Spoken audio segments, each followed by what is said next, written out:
In Fruitland Park, Florida, we just learned today that a deputy chief and officer for the local police had to resign when the FBI found out they were members of the KKK.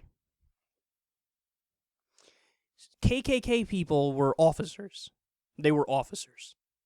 Now, thankfully, Fruitland Park is pretty small. There are only like 13 officers in that locality anyway, and my guess is there's a grand total of -4 minorities in the region, although I actually don't know that. The article didn't point out whether or not there were, black people, Hispanic people, just people who are not white in the area.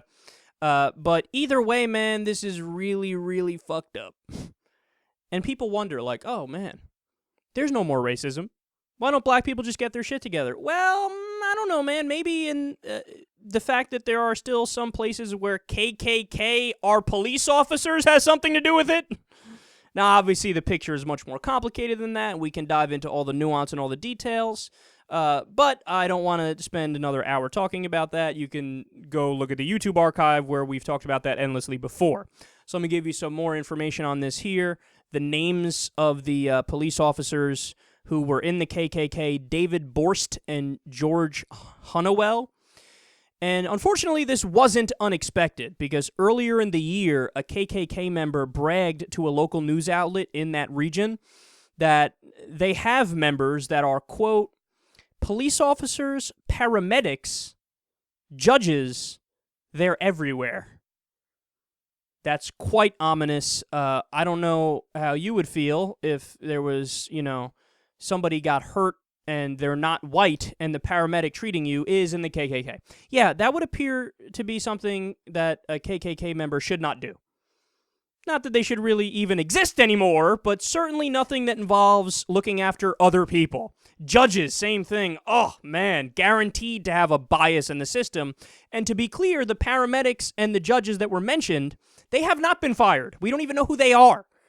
These officers, fortunately, the FBI found out these officers and they were fired. Now, in 2009, there was another Fruitland Park officer, James Elkins, who resigned after pictures were released online where he was wearing Klan gear.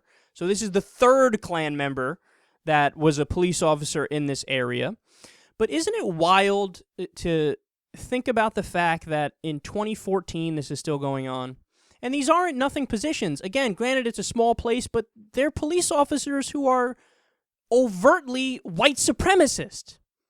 But more importantly, how many more of these are there that we don't know about?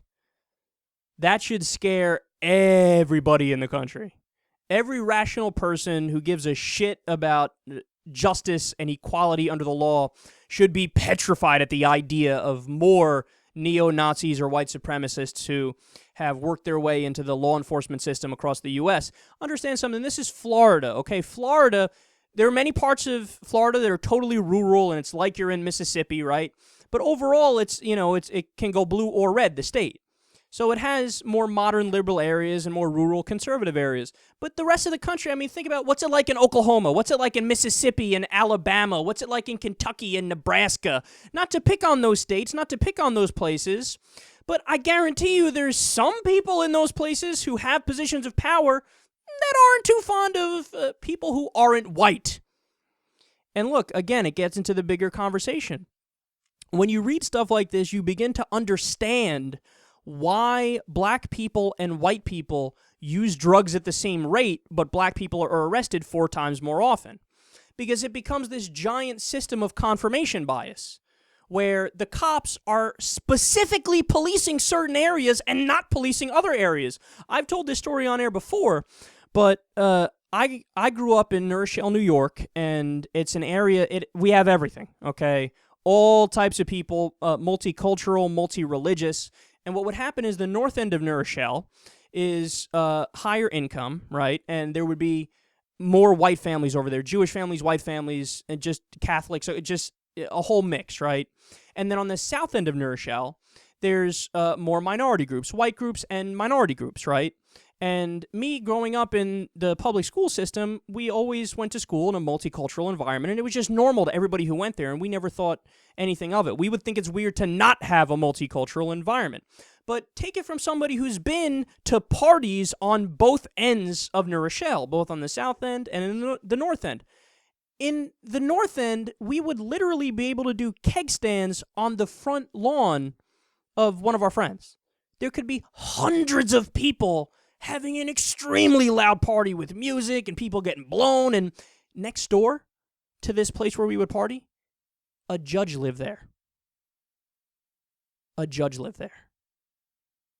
Never once called the cops on us. Never once. Never once. Okay?